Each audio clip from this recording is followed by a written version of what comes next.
We want to suggest to you that God is present everywhere through his angels. Here among us all at this moment, the angels are present. And Rupert in particular will try to suggest to you from a scientific point of view how we can conceive of the angels as present in the whole creation, in the stars, the sun, the whole world around us. So that is the theme of our talking tonight. Until the 17th century, it was taken for granted in almost all human cultures all over the world that we lived in a living world, and that world was not only alive but full of intelligences, not only in the earth but in the sky. Since the 17th century, we've had a scientific view of the world as a mechanical universe, a machinery which contains no life, spirit, or intelligence, simply proceeding in an inanimate, soulless way in accordance with physical laws. This machine was originally thought to be made by God, now conceived of as the God of the world machine, but containing no intelligence. The angels were drained out of the cosmos, the soul was taken out of the cosmos, and it was left as a kind of mechanical machine which had God to start it off. And even then, later on, for many scientists, God became an unnecessary hypothesis. The God of the world machine was dissolved away, simply leaving the machinery.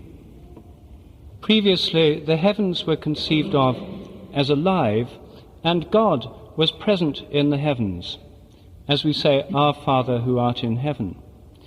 However, since the 17th century, God has been removed from the sky in most people's thinking, and the heavens have been secularized. They've become the domain of physical astronomy, and just simply the matter and physical stuff of the universe. And the old sense of the relation of heaven and earth is still maintained in astrology, but the trouble is that most astrologers never look at the sky. It's all done from books. In recent years, though, we're coming to have a new sense of the life of nature, and this is the theme of my book called The Rebirth of Nature. We're recovering a sense of the universe as a living organism, and in many ways the old sense of the life of nature is returning, not only through a rising awareness of the environment and through the green movement, but also through science itself. The Big Bang theory, which came in the 1960s, gives us a picture of the universe that began very small. The Big Bang is rather like the cracking of the cosmic egg. And since then, the cosmos has been growing, and as it grows, new forms and structures have appeared within it. This gives us a picture of the universe which is far more like a developing organism than a machine. The old idea that matter was just inert stuff has been transcended through modern physics, as we now recognize that atoms are structures of activity. They're more like processes than things. The old idea that the whole cosmos is completely determined, that what happens is fixed, rigidly fixed by what has happened before and by the laws of nature, this has given way to a sense of indeterminism through quantum theory, and more recently through chaos theory, to a recognition that there's a spontaneity, a freedom in the whole of nature that's been denied for more than 300 years. The old idea that nature is created but not creative, this idea from the 17th century meant that God created nature, but nature had no creativity in herself. However, with Darwin's theory of evolution, we recovered a sense of the creativity of nature in the biological realm, and now with the cosmic evolution theory, the evolutionary cosmology, we see that creativity is inherent in all of nature. The whole of nature is in a process of creative evolution. The old idea that nature was governed by eternal fixed laws is thrown into question by the evolutionary cosmology. Because if nature evolves, why shouldn't the laws of nature evolve as well, just as human laws evolve? I've suggested the hypothesis that there's an inherent memory in nature, and that what we think of as the laws of nature may be more like habits that develop within the developing cosmos. In all these ways, we are getting a new sense of the life of nature. The machinery is coming to life again.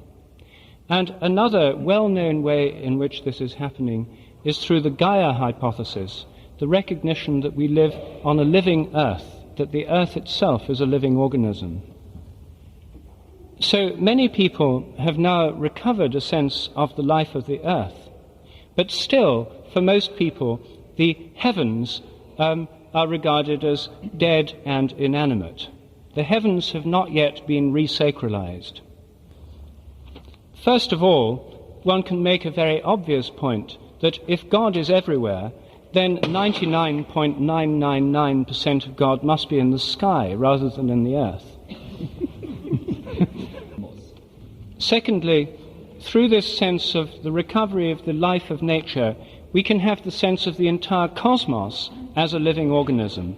The sky and everything in it is, in some sense, alive. And then I think it's possible to recover a sense of the life of the sun and the stars. The sun, we now know from physical studies of the sun, is an extremely dynamic system. It is a complex arena of electromagnetic activity. Every 11 years, the magnetic poles of the sun reverse. The north magnetic pole goes to the south and the south to the north. And this 11-year cycle is associated with the sunspot cycles. The whole surface of the sun is a complex system of changing electromagnetic fields. Changing turbulent patterns of electromagnetism are crossing the sun all the time. Now, most of us are quite prepared to think that our own mental activity has an interface with our brain through the electromagnetic fields which sweep over the surface of our brain. The electromagnetic fields and changes within them seem to be the interface between mind and the physical brain. If, as conventional science asserts, the mind interfaces with the physical brain through the electromagnetic fields, what about the idea that the complex pattern of electromagnetic fields in the sun make the sun like a gigantic brain, and that these changing fields are the way in which the mental life of the sun can interface with its physical activity? I discussed this idea recently with a friend of mine who works in a big astronomical center in the United States. And he said that he had been thinking like this himself. And he'd asked one of his colleagues, one of the leading solar physicists, if he too had ever conceived that the sun might be thinking. His friend said, "Yes, that is what I think about the sun, but I will never say it in public." At any rate, to me, it's quite conceivable that the sun has a kind of mind associated with the activity of the body of the sun. And if that is true of the sun, then it may be true of the stars as well. Billions and billions of stars may have a kind of consciousness or intelligence associated with them. And this is what most traditional civilizations have believed. They have believed that each planet has a special kind of life or intelligence associated with it. We still call the planets by the name of the old gods and goddesses, Venus, Mars, Mercury, and so on. And it's also been believed that the stars have an intelligence, a special life, intelligence or consciousness associated with them.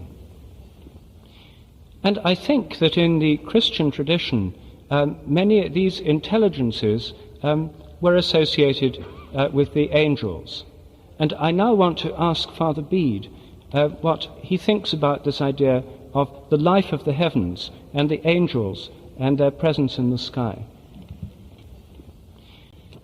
Rupert has shown you how science today is recovering the sense of the earth as a living organism, and now extending that to the sun and the stars, that there is some kind of intelligence at work in the sun and the stars.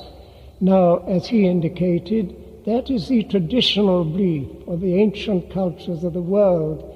And don't let us forget that the 17th century in Europe was a break with the whole human tradition of wisdom in China, in India, in Greece, in the whole civilized world. And in that world, they all believed that the stars were intelligences. The belief of Aristotle, who spoke for the Greek world, was the stars themselves were intelligences. And that came down through the Arabian philosophers, the Muslim philosophers. And through them it came to St. Thomas Aquinas and the Catholic theologians of the Middle Ages. And consequently, in the theology of St. Thomas, he does not say that the stars are angels, but he does say that the angels have act through the stars. The angels are the powers, the intelligences which work through the stars, the sun, the moon, the planets, and all this earth. So in their cosmology, there is an intelligence at work throughout the whole of nature. And I would like to suggest that in modern physics we say this world is a field of energies. The whole physical world is a field of energies. And that field of energies is organized and structured in a mathematical form. And therefore there is intelligence in matter from the beginning. The atoms are formed, so many protons and electrons in a mathematical order. And the best scientists today see mathematical structure throughout the whole physical universe. So we're learning that matter is energy, and that this energy is organized by an intelligence. And now in the ancient tradition, it was believed that this energy and this intelligence all had their source in a supreme being who was both fully intelligent and full energy. And if you like to think of the Christian Trinity in those terms, the Father is the source of all, the origin from which everything comes, you and I and the whole creation. And the Son is the intelligence of the Father, the word of the Father by which he expresses himself.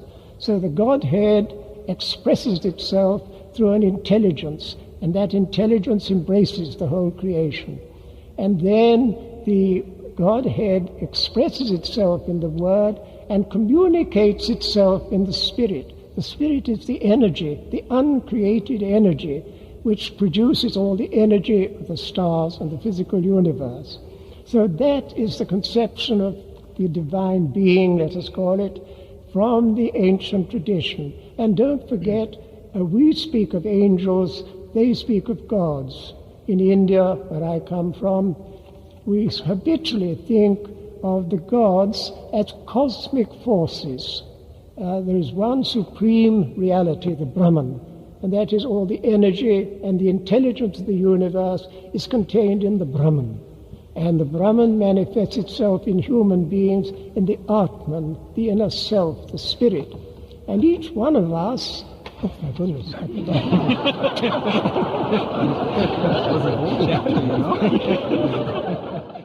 So I was suggesting that in India we have this concept of the Brahman, the source of all energy and intelligence in the universe, manifesting in the human being as the Atman, where the energy and the intelligence of the divine enters into each one of us. And then the gods of Hinduism are the cosmic powers, the one supreme power and intelligence manifest in a multitude of particular powers and intelligences. And all the Hindu gods, particularly Shiva, Vishnu, the great gods, are manifestations of this divine power and intelligence. And for many millions in India today, they still have a great meaning, you see. And we must recognize that millions of people today still have that sense that the gods are living realities in their lives, you see. Now, in our Christian tradition, I suggest the angels take the place of the gods. For us, the angels are created by God, but they are intelligences which reflect the intelligence of God. So this intelligence, these gods, as I say, are these powers and intelligences, and in our tradition, the angels are powers and intelligences which depend on the supreme power, the supreme intelligence, the wisdom, the word of God, and manifest that power and that intelligence through the material universe. So when we look on the stars and the sun, we're looking on powers which derive from the supreme power and are guided by the supreme intelligence. So there are intelligences in the stars. The problem has been that in our Christian tradition, we felt that the ancient people were worshipping the sun, the moon, and the stars, and the intelligences in them, the gods, and the Christian tradition rejected any worship of the gods, the cosmic forces, or of the angels, you see. But today, we don't need to worship. We recognize that all these powers and intelligence come from the supreme power and the supreme intelligence. So we're now absolutely free to believe, as our fathers believed, that God, the supreme intelligence, orders the world through these powers and intelligences which we call angels. And they are working through the sun, the stars, the galaxies, but also, beyond all that, they work through the planets, and as Rupert suggested, each planet, each star, the sun itself, a particular manifestation of this power and intelligence of the Godhead. So we're encountering God, you see, in the sun, the moon, and the stars. And then, beyond that, when we come down to the earth, the angels, the powers and intelligences are present in the structure of the earth, the structure of atoms, of molecules, of living beings, in the structure of our human body. It's all a work of power and intelligence, you see, both at work, structuring our bodies, building up the whole organism, and these are angelic powers, we can call them, you see, powers and intelligence from God, but working through the creation. And it comes eventually, of course, to the idea of the guardian angel. Each one of us is being guided, directed by an intelligence and a power from above. So I think we're free today again to realize that the sun, the moon, the stars, the earth, the plants, the animals, human beings are all manifestations of a divine power and a divine intelligence, and that they're ordered by the angels. And it's not superstition any longer to believe that angels are in the earth working for its creative powers, in the living beings, in plants and animals. And all ancient people had that sense. Plants and animals are not just dead things outside us, you see. They're living presences. They're angels, angelic powers are present in the plants, the trees, the animals, and of course in every human being. So we're free now to see the presence of the angels in the whole physical creation, in the whole stellar universe, and in our own human daily life. So I'll ask Rupert to take over and say a little about the hierarchy of angels. Well, I won't speak about the hierarchy of angels as such. I'll speak about the organization of nature. The way in which nature is organized is hierarchical, or some people prefer the word holarchical, since the word hierarchy is out of fashion. At any rate, the cosmos is not a democracy.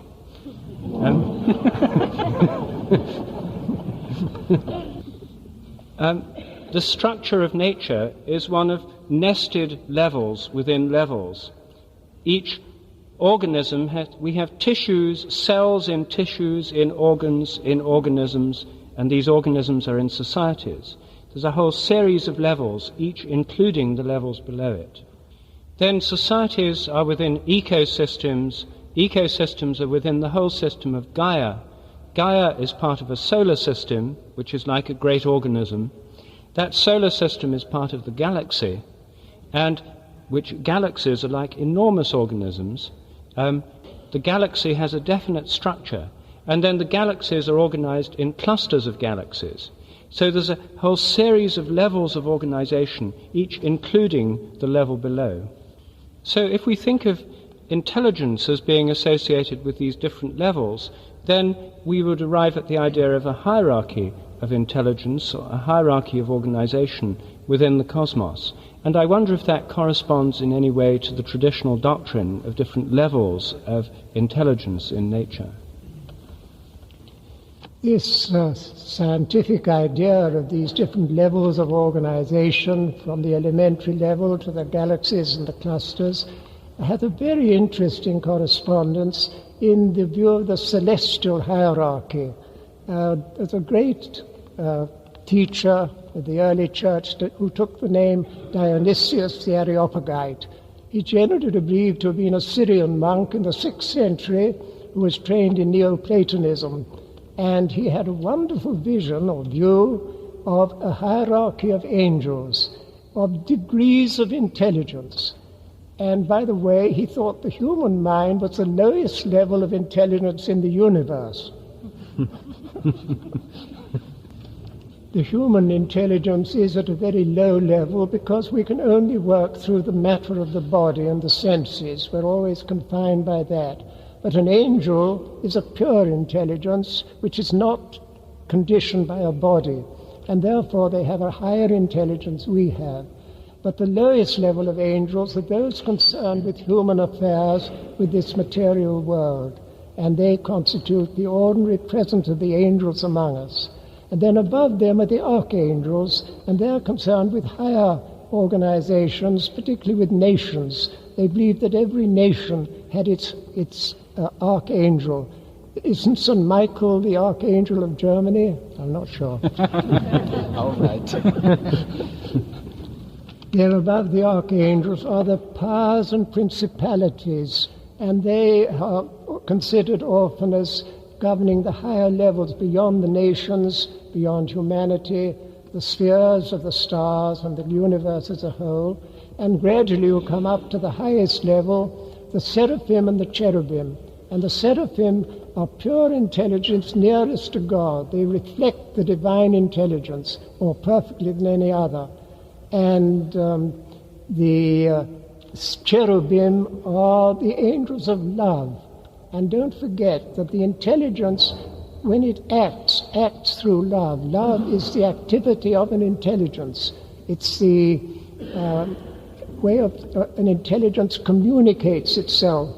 Is love. Love is self-communication of an intelligent being. And so you have the Seraphim, or the angels of pure intelligence, and the Cherubim are the angels of love. And so you finally come to the Supreme, who is absolute being, absolute intelligence, and absolute love. And that is the hierarchy of the ancient tradition.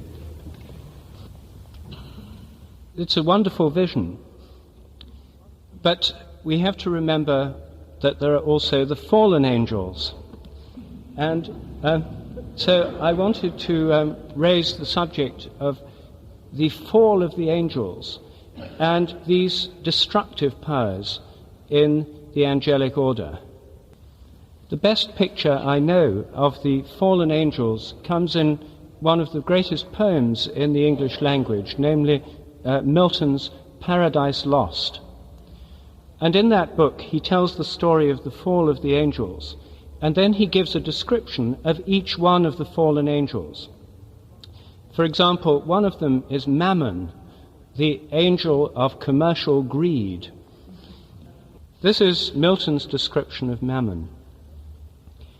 Even in heaven his looks and thoughts were always downward bent, admiring more the riches of heaven's pavement, trodden gold, than aught divine or holy else enjoyed in vision beatific. By him first men also, and by his suggestion taught, ransacked the centre, and with impious hands rifled the bowels of their Mother Earth for treasures better hid. Well, these fallen angels can be understood in many different ways. The way that comes most naturally to modern people is the method of psychological reductionism. In other words, to see all these celestial powers, including God and the angels, as products or maybe archetypes in the human mind.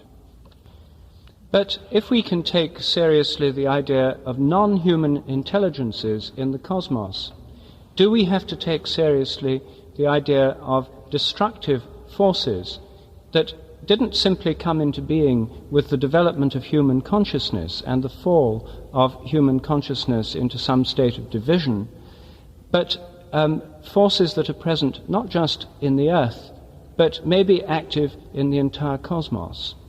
And I would like to ask Father Bede how he thinks about these fallen angels. Yes, I think we have to take seriously the doctrine of the fall of man. We were created to be guided by the intelligence of God with the angels. Intelligence is working on us, and to be moved by the love of God. And that intelligence and love would work through the body, through our whole physical organism and the world of nature.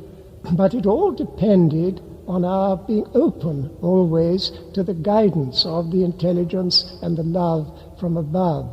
And the fall of man is when we fall from that intelligence and that love into our separated self, our ego, which is our psychological consciousness. And our present state, which we all experience, we live in that psychological consciousness centered on the ego and not on the supreme consciousness from which our life actually comes. So as a result of our separation from the divine intelligence and love, we center on the ego, and then we're exposed to these destructive powers of the angels, of the fallen angels, and they are positive forces in the unconscious. I think the Jungian idea of archetypes is meaningful here.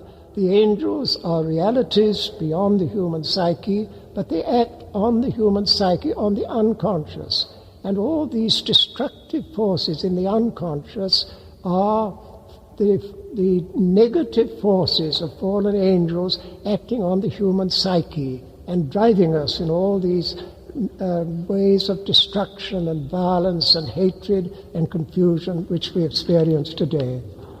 And it is this fall of man, this falling away from the divine intelligence and love into this ego consciousness, which is the cause of all the conflict and violence and eventually of death and destruction in the world. And the need we have today is to recognize that we are exposed to these demonic forces in the unconscious. They're working in all of us. And when we see the violence in wherever you like, in Yugoslavia, wherever, these forces are at work in human nature, and they are driving us through the unconscious. So these are the negative forces which are real powers in the cosmos working through the human psyche.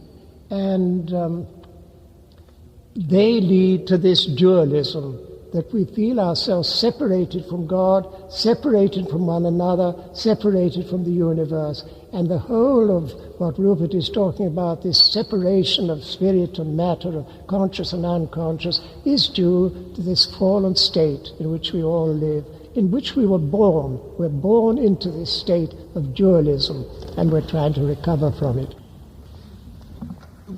Although talking about the angels may seem very removed from ordinary experience, there's a very remarkable fact revealed by surveys of religious experience carried out in Europe and in America, which is that something like 20 or 30% of the people who are questioned in these random samples claim to have seen or in some way encountered angelic beings. So there's an extraordinary degree, even in modern urban industrial civilization, of relation with angels that ordinary people feel.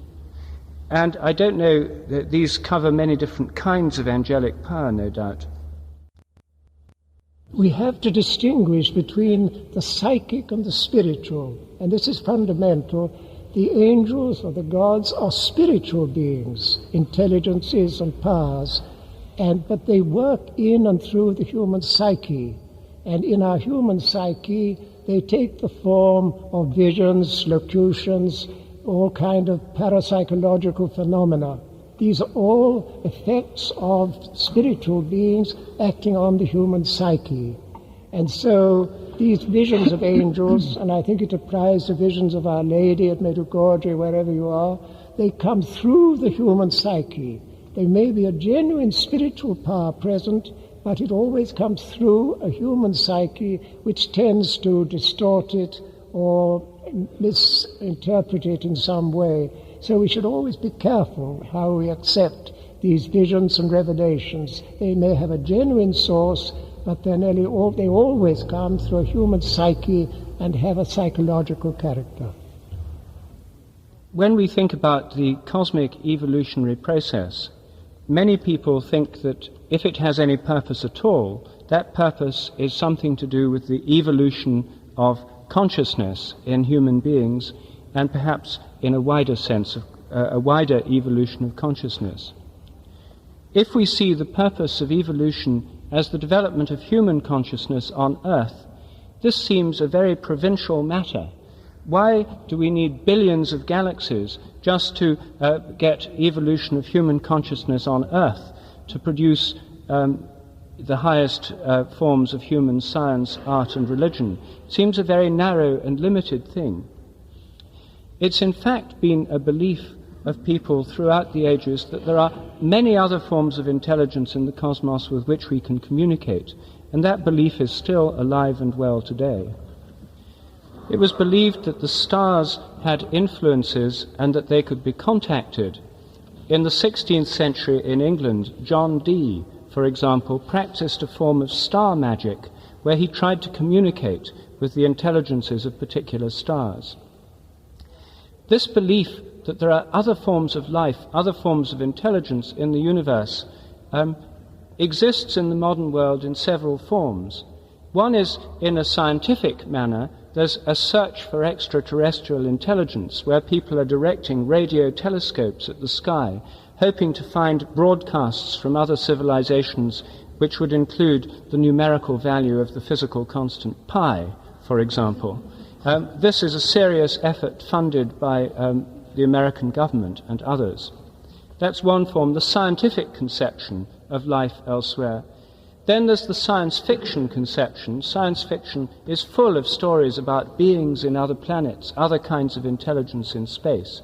So these ideas of other forms of life and intelligence are still very much alive and well today. So I want to conclude by asking Father Bede how he sees the evolution of consciousness. Teilhard de Chardin spoke about the omega point, some coming together of everything. Did he mean some formation of cosmic consciousness involving a linking of human consciousness with other forms of intelligence elsewhere in the universe?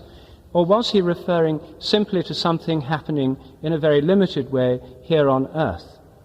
And if we think about the new creation as involving some transformation throughout the whole cosmos, then how can we conceive this without some sense of an interconnection of consciousness between our life here and the intelligences of the stars and the galaxies and indeed of the whole cosmos? Yes, this idea of a new creation, of a transformation of the universe, is fundamental in the New Testament. St. Paul speaks of the whole creation groaning in travail, waiting for the revelation of the sons of God. The whole creation, physical universe, groaning in travail, waiting for the transformation of the human mind and being, which is the revelation of the sons of God. And our human nature is to undergo this transformation, both the body and the soul are to be transformed by the power of the Spirit, taking possession of the whole person. This is exactly what happened in the resurrection of Jesus. The body and soul of Jesus were taken up into the life of the Spirit and transformed by the Spirit, so it became a total spiritual being. And that is our human destiny. Every one of us is destined for the body and the soul to be transfigured by the Spirit and to become a spiritual body-soul, if you like, a spiritual being. And that is the transformation of humanity. But the body and soul cannot be transformed without the universe to which they belong. And so in the Christian tradition it's equally clear that the transformation of humanity involves the transformation of the universe. And in the letter to the Ephesians it is said, it was the plan of God in the fullness of time to bring all things to a head in him, in Christ, things in heaven and things on earth, the whole creation renewed, restored, and made spiritual in Christ. We could remind ourselves that the Bible begins with the words, "In the beginning God created the heaven and the earth," and it ends in the Apocalypse, the Revelation of St. John, "I saw a new heaven and a new earth." So that is the Christian expectation, the human being, body and soul, to be transformed by the Spirit of God, and with the human being, the physical universe, the earth, the planets, the stars, the sun, the galaxies, all undergo this spiritual transformation, no longer subject to the present laws of space and time, but transfigured by the divine intelligence and power and the angelic forces working through the whole creation.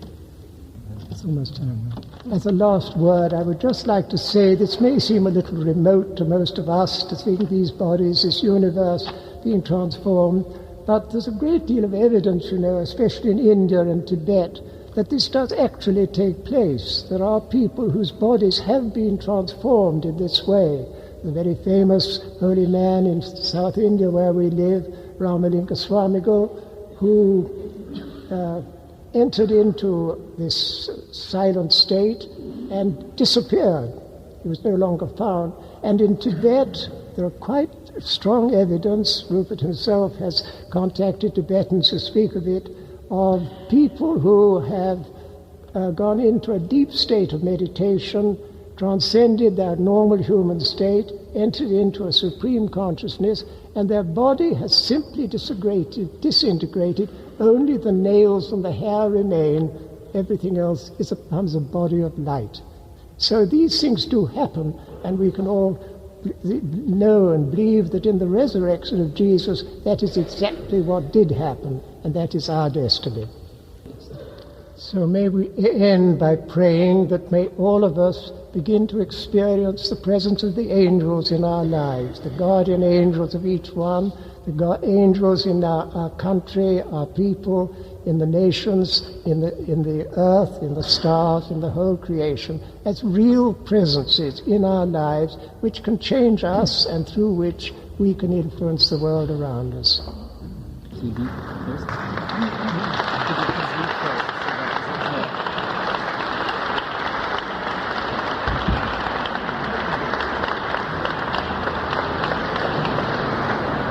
Können Sie noch einen Moment warten?